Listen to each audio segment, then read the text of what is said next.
বিশ্বনাথ চেয়ারে বসে আছে।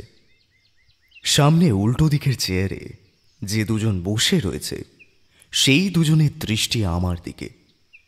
বিশ্বনাথ আমার দিকে তাকিয়ে বলল, এখন আগের থেকে একটু ভালো লাগছে?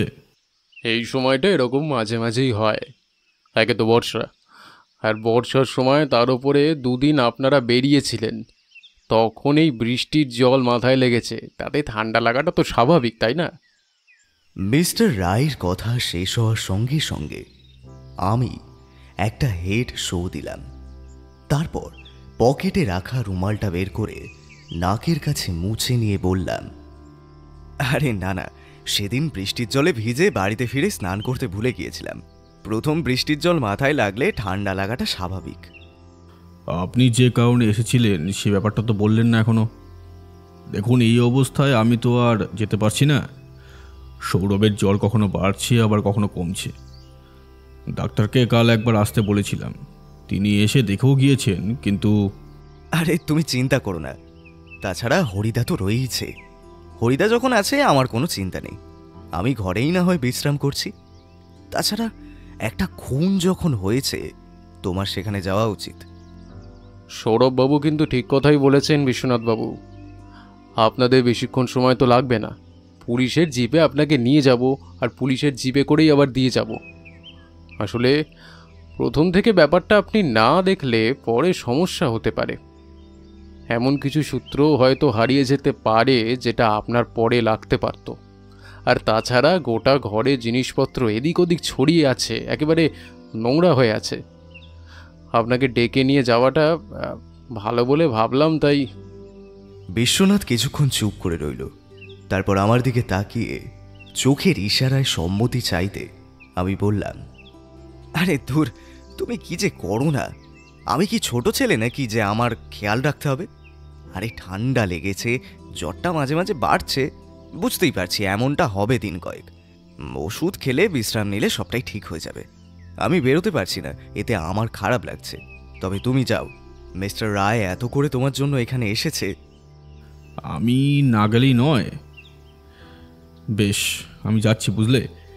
তবে তুমি বাড়িতেই থেকো, এখানে এসে তোমার সমস্ত কিছু জানাবো। আর যে কোনো সমস্যা হলে হরিদাকে বলাই আছে। চাটা মাঝে মাঝে খাও, আর তাছাড়া সময় মতো ওষুধ দিতে কিন্তু একদম ভুলবে না। পরে বাড়াবাড়ি হতে পারে, সেটা ডাক্তার সামন্ত কিন্তু বলে গেছে। আমার খুব একটা বেশিক্ষণ লাগবে না, তাড়াতাড়ি চলে আসবো। পোশাক বদলাবার জন্য উঠে পড়ল বিশ্বনাথ।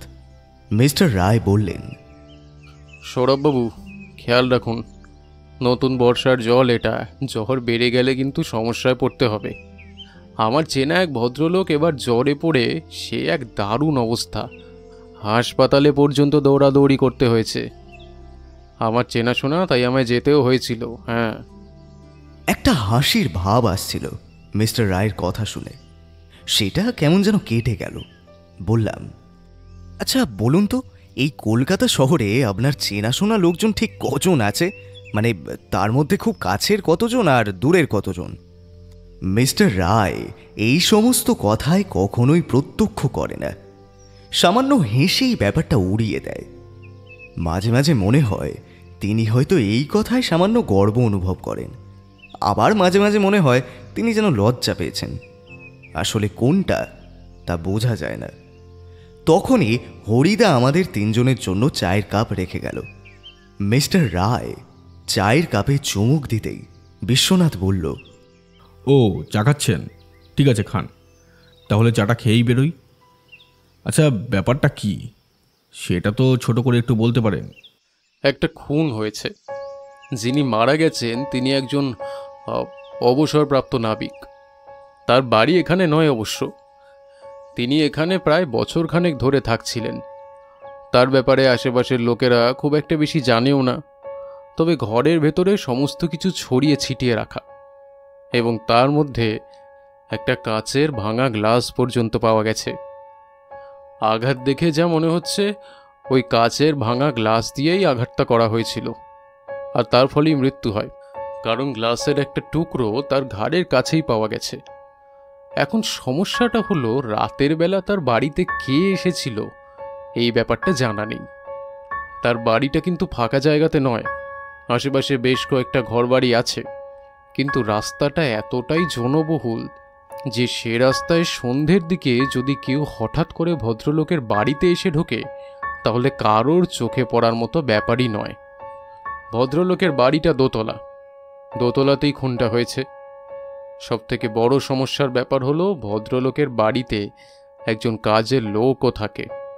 সেই কাজের লোকটি বেশ কয়েকদিনের ছুটিতে তার গ্রামে গেছে। তাকে সেখানে খবর পাঠানো হয়েছে, আশা করছি আজকে সন্ধ্যের মধ্যেই চলে আসবে। অবসরপ্রাপ্ত এক নাবিকের ওপর হঠাৎ করে কারোর এমন হলো কেন? যাই হোক, ব্যাপারটা না দেখি আর কিছুই বোঝা যাবে না। আচ্ছা মিস্টার রায়, চা শেষ হয়েছে? তাহলে চলুন। সৌরভ, তুমি অপেক্ষা করো, আমি 1 ঘন্টার মধ্যে ফিরে আসছি। বিশ্বনাথ আর মিস্টার রায় বেরিয়ে যেতেই আমি শূন্য ঘরে একা একা বসে রইলাম। সত্যি বলতে নিজের ওপর একটু রাগই হচ্ছিল। শুধু শুধু যে কেন বৃষ্টির মধ্যে ভিজতে গেলাম। বিশ্বনাথ আমায় বারবার বারণ করেছিল, কিন্তু আমি তার কথা একবারও শুনিনি, আর তার ফলেই এই অবস্থা। না হলে এই অদ্ভুত কেসে বিশ্বনাথের সঙ্গে নিশ্চয়ই আমি থাকতে পারতাম। মিস্টার রায় হয়তো আরো কিছু বলতেন, তবে তিনি যত দ্রুত সম্ভব কথাটা বলে আজকে বিশ্বনাথকে নিয়ে বেরিয়ে যেতে চাইলেন বলে আর কিছু বললেন না। আমি অপেক্ষা করতে লাগলাম বিশ্বনাথের ফিরে আসার জন্য। এর মধ্যে হরিদা একবার এসে জানালো, দাদাবাবু যদি কিছু লাগে আমায় অবশ্যই ডাকবে, আমি রান্নাঘরে আছি।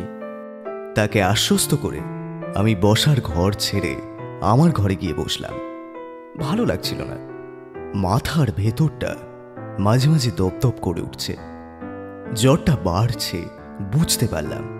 তাই আর দেরি না করে বিছানায় শুয়ে পাতলা চাদরটা জড়িয়ে নিলাম গায়ে। তারপর কখন যে ঘুমিয়ে পড়েছি ভালোভাবে মনে পড়ে না। ঘুমটা ভাঙল বিশ্বনাথের গলা শুনে। আমি তখনই বলেছিলাম জ্বর বাড়বে, জানলাটা খোলা রয়েছে, সেটা তুমি দেখতে পারলে না হরিদা? আমি তো জানলাটা বন্ধ করে দিয়েছিলাম। আমি দেখলাম ছোট দাদাবাবু ঘুমোচ্ছে, তাই জানলা বন্ধ করে দরজাটাও ভিজিয়ে দিয়েছিলাম। কখন খুলে গেছে। কি হলো গো, হরিদাকে বকাবকি করছো কেন? জানালাটা আমি খুলেছি। জানলা দরজা সব বন্ধ থাকলে ঘরের ভেতরটা কেমন দমবদ্ধ হয়ে যায়। আর বুঝতেই পারছো এই অসময়ে ঘুমিয়ে থাকার অভ্যাসটা আমার নেই, তাই অস্বস্তি হচ্ছিল বলে জানলাটা খুলেছি। এটা কিন্তু একদম ঠিক করনি। জ্বরের সময় জানলা খোলা থাকলে বাইরে থেকে ঠান্ডা হাওয়া আসবে। বাইরে তো তখন বৃষ্টি হচ্ছে, বৃষ্টির ছাড় ঘরে আসছে, তারপর ঠান্ডা হাওয়া ঘরে আসছে, এতে তোমার জ্বর বাড়বে। আমি বিছানার ওপর উঠে বসলাম, আর উঠে বসতেই মাথাটা ঘুরে গেল। আরেকটু হলেই পেছনের দিকে ধপ করে পড়ে যাচ্ছিলাম। তার আগে বিশ্বনাথ আমায় ধরে ফেলল। হরিদা প্রায় চিৎকার করে উঠল, আরে দেখো দেখো, এ কি হলো? হাসপাতালে নিয়ে যাবো নাকি ছোটবাবুকে? ডাক্তার তো বলেছে বেশি বাড়াবাড়ি হলে হাসপাতালে নিয়ে যেতে। না না হরিদা, হাসপাতালে নিয়ে যাব না। হাসপাতালের অবস্থা খুব একটা ভালো না, সেখানে সুস্থ মানুষ অসুস্থ হয়ে পড়বে। আর তাছাড়া ব্যাপারটা কি বলো তো, ওষুধ তো ঠিক মতোই চলছে। ডাক্তার বলেছিল ভাইরাল ফিভার হতে পারে, তেমনই কিছু হয়েছে মনে হচ্ছে। আবার ডাক্তারকে ডাকতে হবে। আমি আবার শুয়ে পড়েছিলাম। বিছানায় শুয়ে চোখ খুলে বললাম, বিশ্বনাথ, ওখানে কি হলো? মিস্টার রায়ের সঙ্গে যেখানে গেলে? আরে তোমার শরীর এখন ভালো নেই, তোমার এসব কথা শোনার দরকার নেই। তুমি এখন চুপ করে একটু ঘুমাও তো দেখি। আরে আমার জ্বর কমে এসেছে, বেশ বুঝতে পারছি। এখন উঠে বসতেও পারবো। এই দেখো। আমি উঠে বসতেই বিশ্বনাথ হরিদাকে দুপুরের খাবার তৈরি করতে বলল। তারপর আমার বিছানার পাশে চেয়ারটা টেনে নিয়ে বসে বলতে লাগলো, মিস্টার রায়ের সঙ্গে ভদ্রলোকের বাড়িতে গিয়ে পৌঁছালাম। দেখি সেখানে পুলিশ পাহারা রয়েছে, আশেপাশে বেশ কয়েকজন লোক জড়ো হয়েছে। একেবারে বড় রাস্তার কাছে এই বাড়িটা, দোতলা হলেও বেশ ছোটোখাটো। একতলায় পাশাপাশি দুটো ঘর, ঘরের সিঁড়ি উঠে গেছে দোতলায়, দোতলাতেও পাশাপাশি দুটো ঘর। নিচে বারান্দা রয়েছে, আর ওপরের তলায় রয়েছে ব্যালকনি। ওপরের তলার একটা ঘরেই ভদ্রলোক মেঝের ওপর হুমড়ি খেয়ে পড়েছিল। ঘাড়ের কাছ থেকে রক্ত বেরিয়ে এসে গোটা ঘরে ছড়িয়ে পড়েছে। ঘরের দরজা বন্ধ করাই ছিল। আমরা যেতেই ঘরের দরজা খুলে আমাদের ভেতরে ঢুকতে দিল। ঘরের ভেতর সমস্ত কিছু এদিকে ওদিকে ছড়িয়ে রয়েছে। দেখে মনে হবে ঘরের ভেতরে নিশ্চয়ই চোর কিংবা ডাকাত পড়েছিল, তারাই সমস্ত কিছু ছড়িয়ে ফেলেছে। এমনকি ঘরের আলমারি পর্যন্ত খুলে এদিকে ওদিকে ছড়িয়ে রাখা। জামা কাপড় থেকে শুরু করে ঘরের জিনিসপত্র সব কিছু লণ্ডভণ্ড হয়ে গেছে। তার মানে তো মনে হয় চুরি। আবার চোর চুরি করতে এসে খুন করে তারপরে চুরি করেছে। ঘর থেকে কি চুরি গেছে সেই ব্যাপারে কিছু জানা গেল? সে ব্যাপারে কিছুই জানা যায়নি। ভদ্রলোকের সঙ্গে আশেপাশের লোকেদের খুব একটা দেখা সাক্ষাৎ নেই। তিনি নিজের বাড়িতেই থাকতেন, তার কাজের লোকটি না আসা পর্যন্ত। তাছাড়া খুনটা যতটা সম্ভব রাতের দিকেই হয়েছে। অন্য সময় হলে নিশ্চয়ই তার চিৎকারকে শুনতে পেত। মিস্টার রায় বলেছিলেন ওই সন্ধ্যের দিকেই হয়তো কেউ তার কাছে এসেছিল। জনবহুল জায়গায় অনেক রাত পর্যন্ত লোকজন থাকে বিশ্বনাথ। যদি কম রাত্রিরের দিকে খুনটা হয়ে থাকে তাহলে নিশ্চয়ই চিৎকার কেউ শুনে থাকবে। না, আশেপাশে কেউ তার চিৎকার শোনেনি। তবে উল্টো দিকে একটা পান বিড়ির দোকান আছে। সেই দোকানদারের সঙ্গে কথা বলে একটা অদ্ভুত ব্যাপার জানা গেছে। আমি আবার আশেপাশে জিজ্ঞাসাবাদ করতে করতে সেই দোকানদারের কাছে গিয়ে দাঁড়াতেই সে এদিকে ওদিকে তাকিয়ে আমায় বলল, স্যার, কালকে রাতের দিকে ওই 8টা কি 8:30টার মতো হবে, তখন একজন ওনার বাড়িতে দরজার কাছে এসেছিল। দেখলাম যে যেই লোকটা মরেছে সেই লোকটা ওই ঘর থেকে বেরিয়েছিল। তারপরে লোকটার সঙ্গে কিছুক্ষণ কথা বলল, তারপরে আবার সামনের দিকে চলে গেল। কিন্তু লোকটাকে ঠিক চিনতে পারলাম না। ওটা কে, কেন এসেছিল, কিছুই বুঝতে পারলাম না। লোকটাকে তুমি দেখেছো? তার মুখ হয়তো দেখতে পাওনি, কিন্তু অন্য কিছু তো দেখেছো? এমন কিছু যেটা দিয়ে ওনাকে শনাক্ত করা যাবে? যতদূর মনে পড়ছে এমন কিছু দেখিনি যা দিয়ে লোকটাকে আপনি চিনতে পারবেন। গায়ে একটা কালো রঙের জামা ছিল, পরনে পরনে হ্যাঁ, কালো রঙের একটা প্যান্ট, তাছাড়া মাথায় একটা টুপি। রাতে বেলা টুপি মাথায় দিয়ে লোকজন সচরাচর হাঁটাচলা তো করে না, তাই তাকে দেখে আমার একটু সন্দেহ হয়েছিল। আরেকটা অদ্ভুত কথা বলি স্যার, চোখে একটা কালো চশমা ছিল তার। আশ্চর্য ব্যাপার, তুমি এত কিছু দেখলে অথচ চিনতে পারলে না? কি করব স্যার, প্রতিদিন তো কত লোক এখান দিয়ে যায়। ওই অদ্ভুত লোকটা আমার দোকানের সামনে দিয়ে প্রথম গেল, আর তখনই একবার চোখ গেছিল তার দিকে। রাতে বেলা চশমা টুপি পরেছে দেখে একবার তাকিয়ে হেসেছিলাম। তারপরে যখন দেখলাম উল্টো দিকের ওই দরজার কাছে দাঁড়িয়ে কথা বলছে, তখন একবার চোখ গেছিল, ব্যাস। তুমি তাকে চলে যেতে দেখেছিলে নাকি সে সেখানেই ছিল? না স্যার, লোকটাকে চলে যেতে দেখেছি। ওই তো ওই সামনের দিকে চলে গিয়ে ডান দিকে ছোট করে যে গলিটা আছে সেই গলির ভেতর ঢুকে পড়ল। তারপরে তো দোকানের খদ্দের জমে উঠল, আমিও সেই দিকে মন দিলাম। আমার দোকান রাত 10টা অবধি খোলা থাকে। রাত 10টার মধ্যে কিন্তু তেমন কিছুই হয়নি, আর ঘরের দরজা বন্ধই ছিল। যা হয়েছে রাত 10টার পরেই হয়েছে। রাত 10টার পরে ওই লোকটা হয়তো আবার এসেছিল এবং তারপরে যা হওয়ার হয়ে গেছে।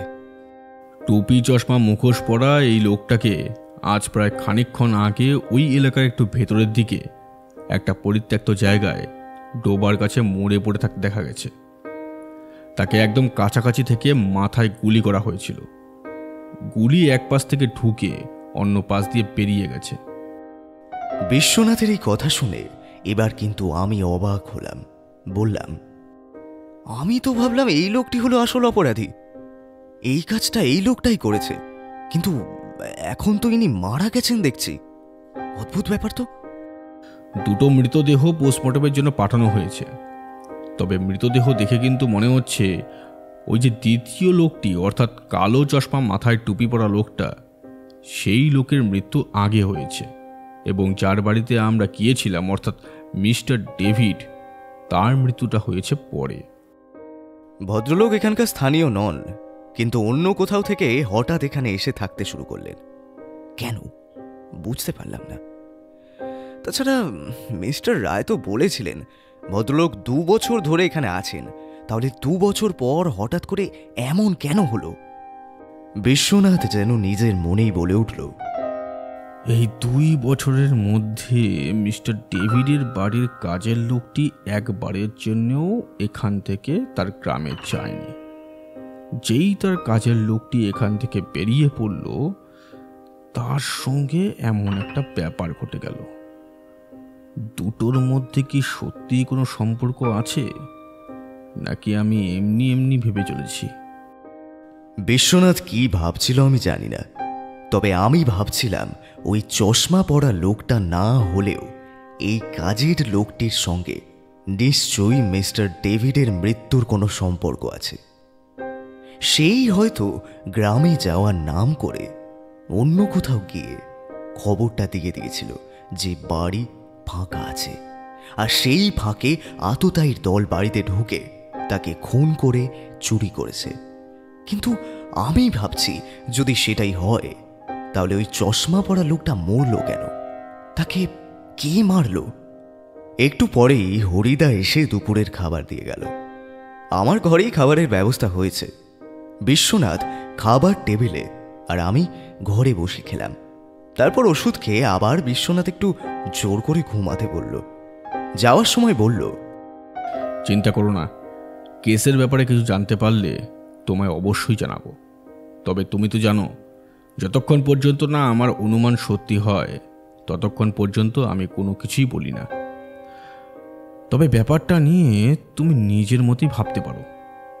আর একটা কথা, শুধু কাজের লোকটাকে কিন্তু আমি সন্দেহ করছি না, তার সঙ্গে মিস্টার ডেভিডকেও সন্দেহ করছি। এবার কেন সন্দেহ করছি সেটা তুমি ভেবে বার করতে পারো।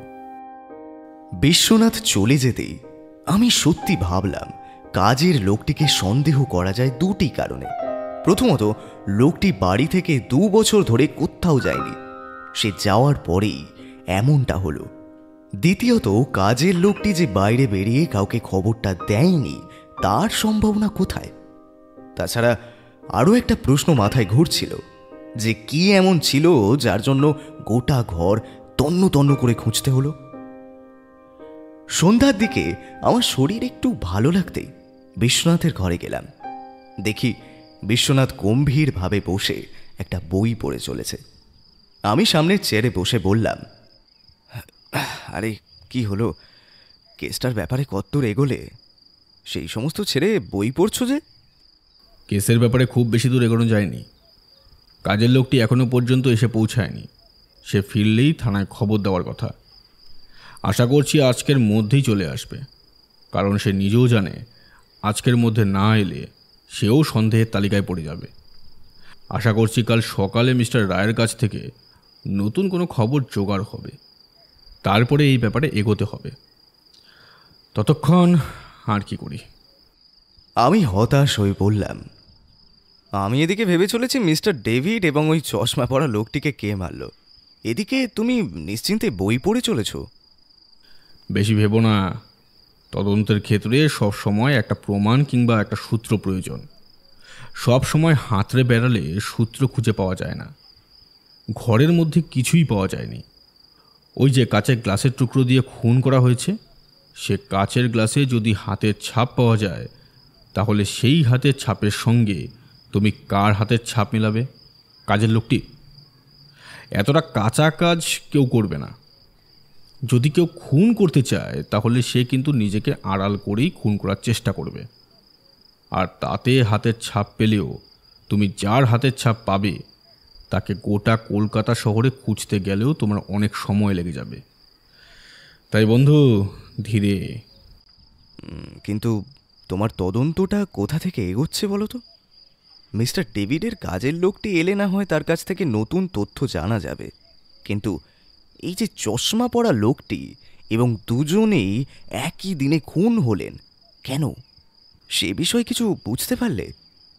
বিশ্বনাথ বইয়ের পাতা থেকে মুখ না তুলে বলল, হতে পারে এমন কেউ শত্রু রয়েছে যার সাথে মানুষটা ডেভিড এবং এই চশমা পরা রহস্যময় লোকটির সখ্যতা হয়েছিল। কিংবা এমনও হতে পারে মিস্টার ডেভিডের সঙ্গে চশমা পরা লোকটির সখ্যতা হয়েছে এবং দুজনে দুজনকে। অনেক কিছুই হতে পারে সৌরভ। অপেক্ষা করো, কাল সকালের জন্য অপেক্ষা করো।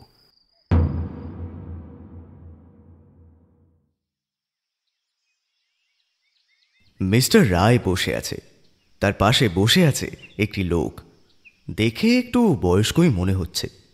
চেহারা বেশ ভালো, পরনে গ্রাম্য পোশাক, মাথার চুল বেশি।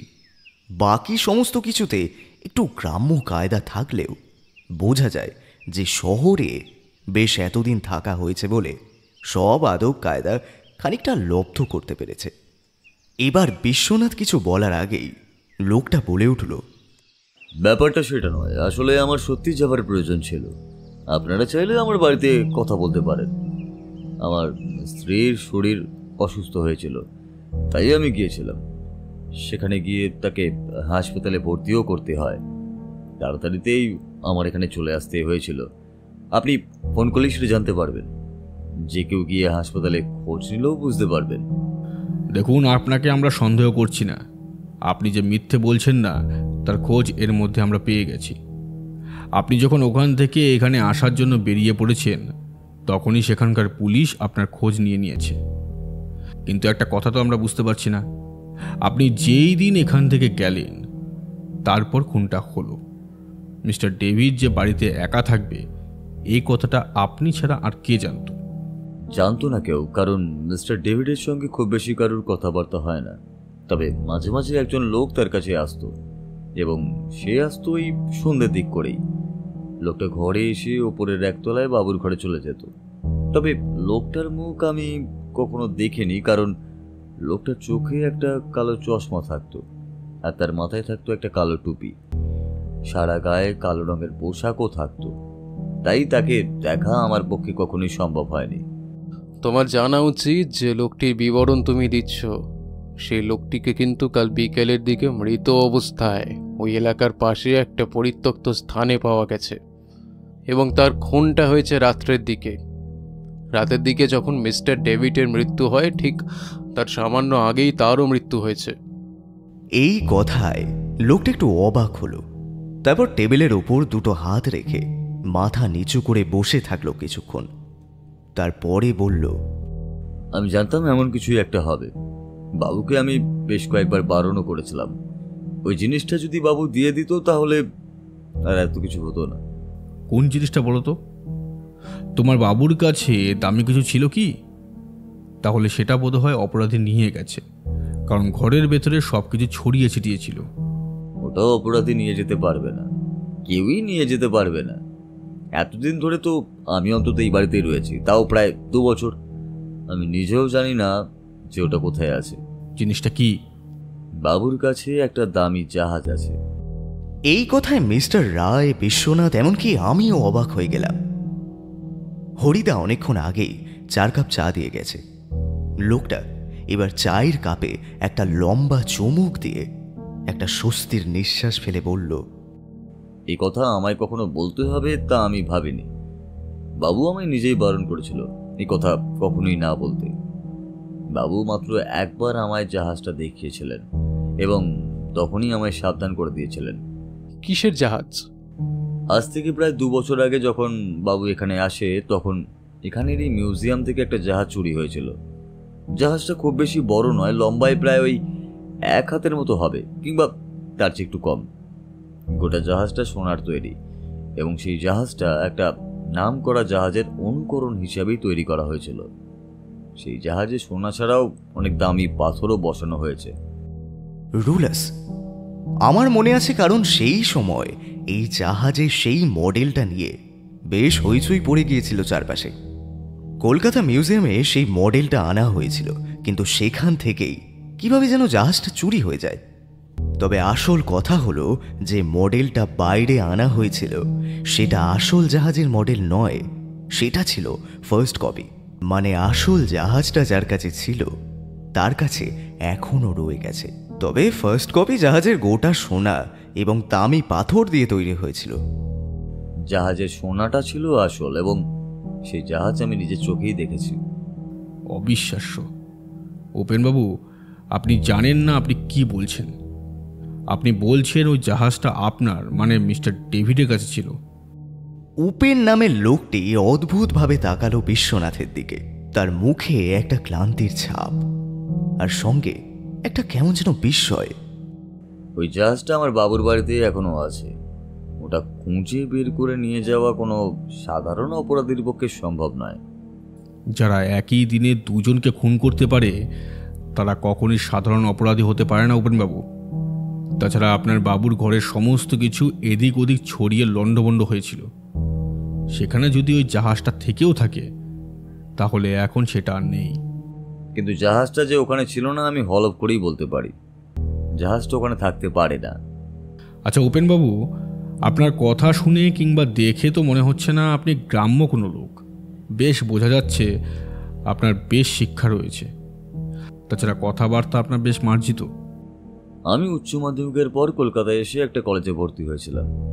সেখানে পড়াশোনা করেছি। তারপর সেখান থেকে বেরিয়ে চাকরির খোঁজ করি। প্রথমে চাকরি একটা পেয়েছিলাম, তবে সেখানে বিভিন্ন সমস্যায় চাকরি ছাড়তেই হয়।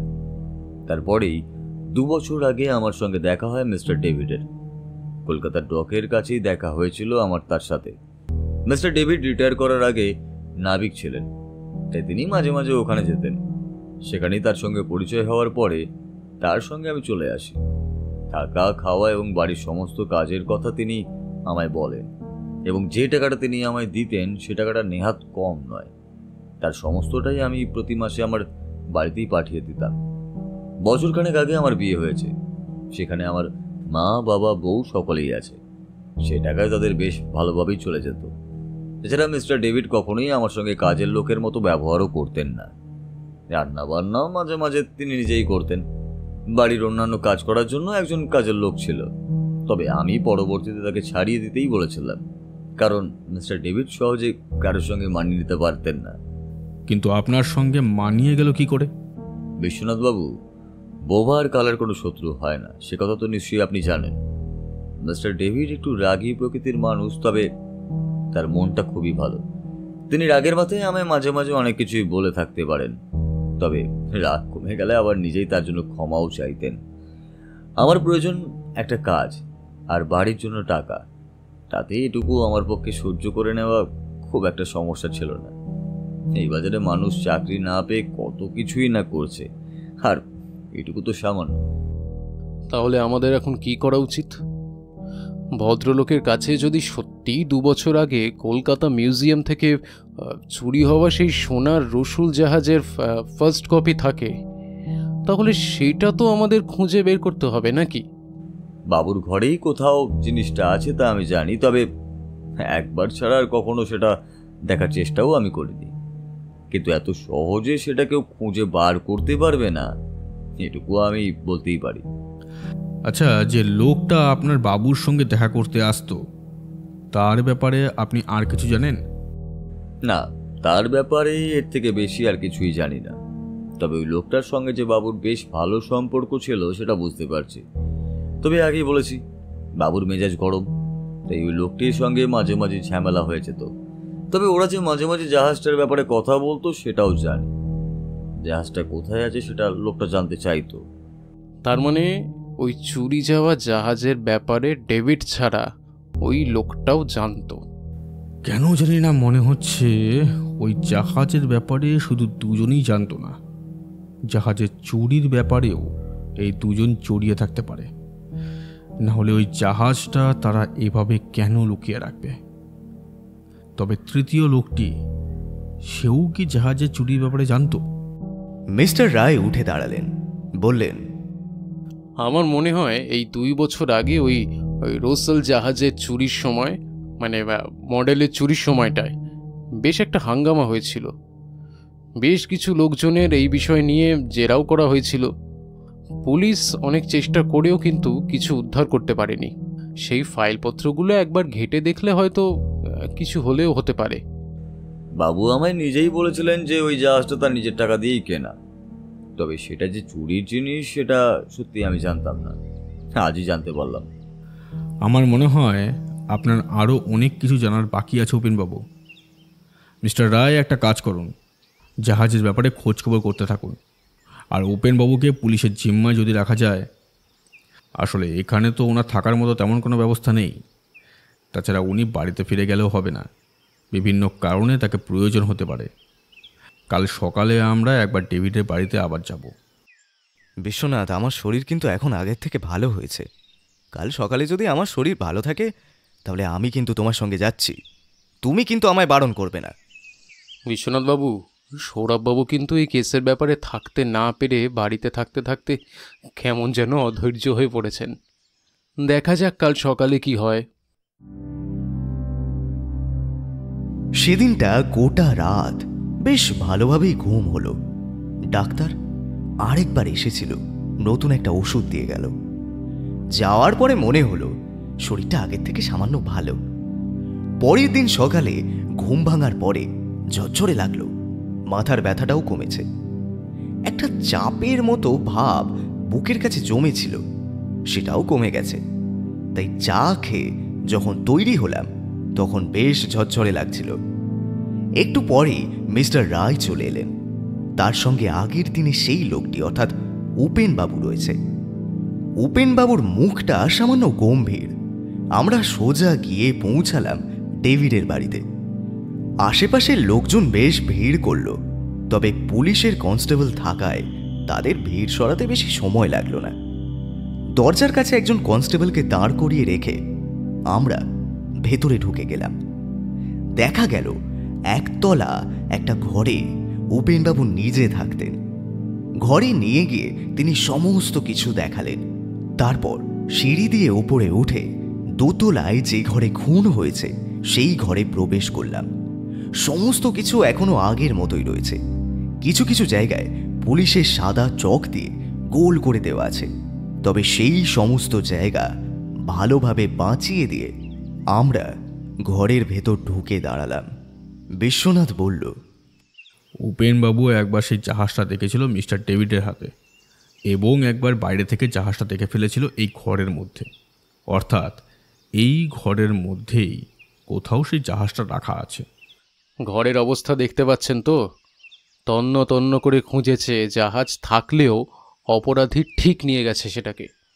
অপরাধী যদি পেয়ে গিয়ে থাকে সেটা আলাদা কথা, কিন্তু আমাদের একবার চেষ্টা করতে তো কোনো দোষ নেই। আসুন চেষ্টা করে দেখি, তবে সাবধান, অকারণে যেন ঘরের মধ্যে কোনো জিনিসের স্থান পরিবর্তন না হয়। শুধু মিস্টার রায় কিংবা বিশ্বনাথ নয়, আমি এমনকি উপেনবাবু পর্যন্ত খোঁজাখুঁজি শুরু করলাম। তারপরে খোঁজ চলল বিছানার তলায়, আলমারির পেছনে, আলমারির তলায়, এমনকি ঘরের মধ্যে থাকা চেয়ার আর টেবিল, আসবাবপত্র, আয়না, সমস্ত কিছুতেই। কিন্তু সমস্যাটা হলো ওনার জাহাজটা নেহাত ছোট নয়। হাতখানেক না হলেও অর্ধেক হাতের মতো হবে। এমন একটা জিনিস এত সহজে চোখের আড়ালে রাখা সম্ভব নয়। খুঁজতে খুঁজতে একসময় আমরা ক্লান্ত হয়ে পড়লাম। উপেনবাবুর মুখে চিন্তার ভাঁজ। তিনি যেন নিজের মনেই বললেন, হতেই পারে না, এই ঘরেই কোথাও সেই জাহাজটা আছে। আমি যতবার দেখেছি এই ঘরেই দেখেছি। এমনকি বাবু যে জাহাজটা ওই লোকটাকে দেখিয়েছে সেই জাহাজটা এই ঘরে বসেই দেখিয়েছেন, অন্য ঘর থেকে এনে তো দেখাননি। না, বিশেষ করে এমন একটা দামি জিনিস, তার ওপর 2 বছর আগে চুরি যাওয়া অন্য কেউ দেখলে সমস্যা হতে পারে। জিনিসটা মিস্টার ডেভিড নিজের ঘরে রাখবেন, কিন্তু কোথায়? সব জায়গা তো দেখা হলো বিশ্বনাথবাবু, এখন তো বাকি রইল শুধু ওই দেওয়ালগুলো। এই কথা বলেই মিস্টার রায় হেসে উঠলেন। কিন্তু এই কথায় বিশ্বনাথ দেওয়ালের দিকে তাকালো। ভালো করে দেওয়ালের দিকে দেখতে লাগলো। দেওয়ালের রং সাদা, চারদিকে 4টে দেওয়াল। একদিকের দেওয়ালে বড় একটা জানালা, বাদবাকি 2টো দেওয়াল একদম নিরেট। আরেকটা দেওয়ালের কাছে একটা জানালা আর দরজা, তাছাড়া আর কিছুই নেই। বিশ্বনাথ একভাবে তাকিয়ে দেখতে লাগলো ওই দেওয়ালের দিকে। তারপর একসময় কি মনে হতে এগিয়ে গেল বাইরের দেওয়ালের দিকের জানালাটার কাছে। এইখানে একটা কথা বলে রাখা দরকার, যেটা এতক্ষণ ধরে আমাদের চোখে পড়লেও বোধহয় বুঝে উঠতে পারিনি। সেটা হলো, জানালাটা যে দেওয়ালে রয়েছে সেই দেওয়ালটা বেশ খানিকটা বড়। অনেক সময় দেওয়ালের কাছে থাক মতো তৈরি করার জন্য দেওয়ালের থেকে ঘরের ভেতরের দিকে বেশ খানিকটা অংশ বাড়িয়ে দেওয়া হয়। বাইরের অংশের ওপরে যদি কেউ ভেতরের দিকে জানালা না বসিয়ে বাইরের দিকে জানালা বসায়, তাহলে বেশ খানিকটা জায়গা জানালার সামনে ঘরের ভেতরের অংশে থাকে। তবে সমস্যাটা হলো, এই বাড়ির পাশাপাশি দুটো ঘর, এমনকি নিচের দুটো ঘরেও এমন ব্যবস্থা রয়েছে। ব্যাপারটা আমাদের চোখে পড়েনি। বিশ্বনাথ কিন্তু সেই দিকে এগিয়ে গেল। জানালার সামনের সেই ছোট্ট জায়গাটায় হাত বোলাতে লাগলো এবং হাত বোলাতে বোলাতে দেখল একসময় তার হাতের ঘষাতে একটা জায়গায় দেওয়ালে কি যেন একটা দেখা গেল। আমি কাছে এসে দেখলাম শক্ত জায়গাটায় একটা ছোট আংটা মতো কিছু আছে। সেই আংটাটা কিন্তু জানালার উপরে বসানো একটা পাশাপাশি ফুলের টবের নিচে ছিল। দুটো ফুলের টব মাটিতে পড়েছিল, কিন্তু একটা সামান্য উপরে ছিল। এই ফুলের টবটা সরিয়ে ফেলে সামান্য উপরে হাত ঘষেই আংটাটা বেরিয়ে গেল। কিভাবে যে আংটাটা ওই নিচের দিকে রাখা হয়েছিল সেটা পরে বিশ্বনাথের কাছে শুনেছিলাম। আংটাটা ধরে টানতেই দেওয়ালের সেই জায়গা থেকে একটা ছোট মতো খোপ বেরিয়ে এলো, অথচ বাইরে থেকে দেখে বোঝার কোনো উপায় নেই। অবাক হয়ে দেখলাম সেই দিকে, তার মধ্যে একটা লাল কাপড়ে জড়িয়ে রাখা রয়েছে এই সোনার জাহাজের রুলস। অবাক হয়ে উপেনবাবু সেদিকে তাকিয়ে থাকতে থাকতে বলে উঠলেন, আমি দেখেছি, এই জাহাজটাই আমি দেখেছি দুবার। অন্য কোনো জাহাজ হতেই পারে না। তার মানে অপরাধী এটা নিয়ে যেতে পারেনি। আমি বিশ্বনাথের সামনের দিকে এগিয়ে গেছি, কিন্তু হঠাৎ করে এই একটা ব্যাপার ঘটে গেল। উপেনবাবু আমাদের মতোই সামনের দিকে এগিয়ে গিয়েছিলেন। এবার হঠাৎ করে একটা হ্যাচকা ধাক্কা দিয়ে বিশ্বনাথের হাত থেকে তিনি সোনার জাহাজটা কেড়ে নিলেন, আর সঙ্গে সঙ্গে তার ডান হাতে উঠে এলো একটা রিভলভার। সেটা এগিয়ে বিশ্বনাথের মাথার দিকে তাক করে বললেন, খবরদার, একদম না, একদম কোনো কিছু করার চেষ্টা করো না মিস্টার রায়। একদম পকেটে হাত দেবেন না। না, নিন নিন, বার করুন, বার করুন, হাতটা বার করুন, না হলে কিন্তু বিপদ হতে পারে। এদিকে মিস্টার রায় পকেটে রিভলভার বের করার চেষ্টা করছিল। আমি তো অবাক হয়ে গেলাম। বিশ্বনাথের মুখে সামান্য হাসি, ঠান্ডা মাথায় সে বলল, কোনো লাভ হবে না স্বপনবাবু, আপনি এখান থেকে কোথাও পালাতে পারবেন না। আপনি আমায় চিনতে পেরেছেন, কিন্তু কি করে চিনতে পারলেন? কেউই আমায় চিনতে পারেন। এখানে চশমা পরা লোকটা ছাড়া বাইরের কেউই আর নেই যে আমায় দেখেনি। দেখিনি, কারণ আপনি কখনো এখানে আসেননি। এসেছিল আপনার ভাই। কলকাতা থেকে এসেছিলেন আপনি ও আপনার ভাই দুজনে একসাথে। আপনার ভাইয়ের কাছে জাহাজের কথাটা শুনে আপনি লোভ সামলাতে পারেননি। জাহাজের কথা আপনি আপনার ভাইয়ের কাছে আগেও একবার শুনেছিলেন, যখন আপনি আগে একবার এখানে এসেছিলেন। কিন্তু আপনি কি করে জানতে পারলেন? হ্যাঁ, রিভলভার হাতে ধরাও কথা বলে চলেছে। তাদের ডান দিকে আমি, বাঁ দিকে মিস্টার রায়। এবার স্বপনবাবু আমার দিকে তাকিয়ে বললেন, তাড়াতাড়ি গিয়ে দরজাটা বন্ধ করুন এক্ষুনি। যা বলছি তাই করুন, না হলে কিন্তু এবার গুলি চলবে। সৌরভ, উনি যা বলছেন তাই করো, যাও। বিশ্বনাথ আমায় যেতে বলল, তবে তার এই ইশারা আমি চিনি। সঙ্গে সঙ্গে আমিও ভালো মানুষের মতো দরজার দিকে এগিয়ে গেলাম। দরজাটা বন্ধ করলাম। ফিরে আসতে যাব, ঠিক তখনই নজর পড়ল পায়ের কাছে একটা বেশি ভারী পাথরের মূর্তি ভেঙে পড়ে আছে। মুহূর্তে সেই পাথরের মূর্তিটা তুলে নিয়ে ছুঁড়ে দিলাম স্বপনবাবুর হাত লক্ষ্য করে। হয়তো দেখতে পেয়েছিল। রিভলভার ঘুরিয়ে আমায় গুলি করার আগে বিশ্বনাথ সামনের দিক থেকে তার হাতটা মুচড়ে ধরল পেছনের দিকে। সঙ্গে সঙ্গে মিস্টার রায় এগিয়ে এসে কোমর থেকে হাত করা বার করে তার হাতে পরিয়ে দিল। এত দ্রুত ব্যাপারটা ঘটে গেল যে স্বপনবাবু নিজেও ব্যাপারটা বুঝতে পারেননি। হাত করা পড়া অবস্থায় তিনি গর্জন করে বললেন, আমায় কি দোষে আপনারা আটকাচ্ছেন? না, আমার কোনো দোষ নেই। এই সমস্ত ব্যাপারে আমি কিছুই জানি না। এই ব্যাপারে যে আপনি কিছুই জানেন না তা আমরা জানি। আসলে ভাইয়ের কাছে ওই সোনার জাহাজের ব্যাপারটা শুনে এবং মিস্টার ডেভিড মারা গেছেন শুনে আপনি ভাইয়ের সঙ্গে এখানে এসেছিলেন। আচ্ছা মিস্টার রায়, আমি একটা কথা বুঝতে পারছি না, কাল যিনি এসেছিলেন আপনাকে আমি বলেছিলাম না সেই ভদ্রলোককে আপনার সঙ্গে রাখতে? আসলে আরও একটা কাজে আমার যেতে হয়েছিল, তাছাড়া উনি বললেন যে ওনার এখানে চেনা বাড়ি আছে, তাই যেতে দিলাম। ওখানেই আপনি ভুল করেছেন।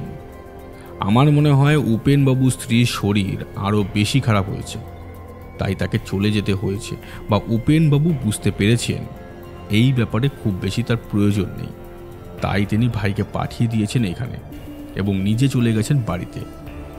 আমার সন্দেহ হয়েছিল যখন ঘরের ভেতরে সমস্ত কিছু খোঁজার সময় স্বপনবাবু এমনভাবে খুঁজছিলেন যেন এই জায়গাগুলো তিনি প্রথম দেখছেন।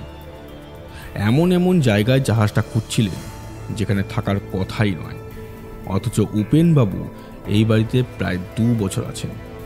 তিনি জানেন ওই সমস্ত জায়গা, যেমন বিছানার তলায়, এমনকি আলমারির পেছনে ওটা থাকতে পারেই না।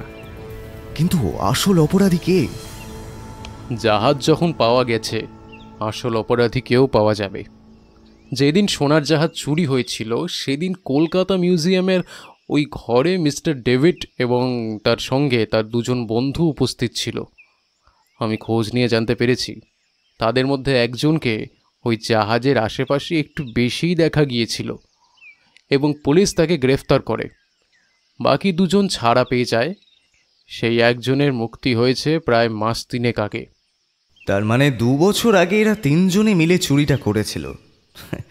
2 জন বেঁচে গেলেও একজন বাঁচতে পারেনি। নিশ্চয়ই সে ভেবেছিল বেরিয়ে এসে ওই সোনার জাহাজের ভাগ নেবে, কিন্তু মিস্টার ডেভিড তাহলে কলকাতা থেকে মানে অন্য কোথাও গেলেন না কেন? আমার মনে হয় মিস্টার ডেভিড ভেবেছিলেন কলকাতাতেই তিনি থাকবেন, এই কথা অপরাধী ভাবতে পারবে না। গোটা ব্যাপারটাই বড় অদ্ভুতভাবে হয়েছে।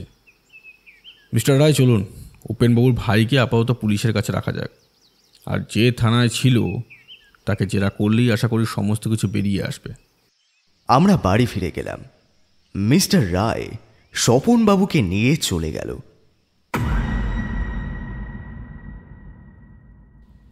3 দিন পরের ঘটনা। একদিন মিস্টার রায় আবার আমাদের বাড়িতে এলেন। ততদিনে আমার শরীর ঠিক হয়ে গেছে। মিস্টার রায় চায়ের কাপে চুমুক দিয়ে বললেন, বড় অদ্ভুত ব্যাপার। যেদিন মিস্টার ডেভিডের কালো চশমা পরা লোকটা মানে মিস্টার হালদার খুন হয়, তারপরের দিন একটা জাদু বলে একজন ভদ্রলোককে তার বাড়ির ঘরে মৃত অবস্থায় খুঁজে পাওয়া যায়। মানে ব্যাপারটা অনেক দিন পরে জানা যায়। আশেপাশের লোকেরা পচা গন্ধ পেয়ে তার বাড়ির দরজায় ধাক্কা দিয়ে দেখে এই অবস্থা। সে 3 মাস আগে জেল থেকে ছাড়া পেয়েছিল এবং তার হাতের ছাপের সঙ্গে ওই কাচের ভাঙা গ্লাসের হাতের ছাপের চিহ্ন পাওয়া গেছে। ওই ঘরে আরও সমস্ত কিছু মিস্টার ডেভিড, উপেনবাবু ছাড়া ওই লোকটির হাতের ছাপ পাওয়া গেছে। উপেনবাবুর হাতের ছাপ পাওয়ার কারণটা স্পষ্টই, এবং উপেনবাবু যে পুরোপুরি নির্দোষ তার প্রমাণ আমাদের কাছে আছে। সেদিন আমাদের কাছ থেকে বাড়ি ফিরে যাওয়ার পর উপেনবাবু তার ভাইকে সমস্ত কথা বলেছিল এবং তারপরে স্বপনবাবু বলেছিল তাকে চলে যেতে। বাড়িতে যে তার স্ত্রী অসুস্থ, সেই কারণেই সে গিয়েছিল। উপেনবাবুর ভাইকে আটকে রাখা হয়েছে। সে একজন অবশ্য চোর, ওই এলাকার আশেপাশে চুরি করে থাকে। একটা বড় হাত মারতে পারলে আর চিন্তা থাকতো না, এই ভেবেই সে কাজটা করেছিল। আমার সন্দেহ হয়েছিল প্রথম দিন উপেনবাবুর এবং দ্বিতীয় দিন উপেনবাবুর মধ্যে অনেক পার্থক্য ছিল। প্রথম দিন উপেনবাবুর কথাবার্তা ছিল অন্যরকম। তবে একটা কথা বলতেই হবে, 2 জনকে এতটাই আশ্চর্যভাবে যমজ দেখতে যে আমি পর্যন্ত কেমন যেন চমকে গিয়েছিলাম। বুঝতেই পারতাম না যদি না ভদ্রলোক সোনার জাহাজটা নিয়ে পালাবার চেষ্টা না করত। তোমার তো আগেই সন্দেহ হয়েছিল, তাই না? তাহলে তুমি জাহাজটা বার করতে গেলে কেন? তাহলে যে তাকে আসলেই চেনা যেত না। তবে মিস্টার ডেভিডের মাথায় বেশি বুদ্ধি আছে।